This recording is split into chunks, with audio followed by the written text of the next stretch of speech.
ప్రభు నామముకు మహిమ కలుగును గాక. ఉదయకాలపు సేవ పరిచర్యలో మే నెల వాగ్దానము.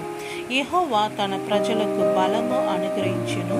యెహోవా తన ప్రజలకు సమాధానము కలుగు చేసి వారి ఆశీర్వదించును. కీర్తనలు 29:11. ఈ ఎండాకాలంలో మీరు అనుకోవచ్చు, అయ్యో నాకు నీరసం పడిపోతుంది, అస్సలు నాకు బలమే లేదండి, శక్తియే లేదండి అంటున్నారా? యెహోవా మీకు ఏం ఇవ్వబోతున్నారంట? బలము అనుగ్రహించబోతున్నారు. రెండవదిగా యెహోవా మీకు సమాధానం దయచేయబోతున్నారు. మూడవదిగా యెహోవా మిమ్మల్ని ఆశీర్వదించబోతున్నారు. ఆమేన్. ప్రభువా మీకు స్తోత్రం తండ్రి. యేసయ్యా, ఈ మే నెలలో మీరు ఇచ్చిన వాగ్దానం బట్టి వందనాలు. బలహీనంగా ఉన్న వాళ్ళని మీరే బలపరించండి రాజా. వాళ్ళకి ఎవరెవరికి శాంతి సమాధానం లేదో మీ శాంతి సమాధానంతో నింపండి రాజా. అలాగా మీరే వాళ్ళని ఆశీర్వదించమని యేసు నామములో అడిగి వేడుకుంటున్నాము తండ్రి. ఆమేన్.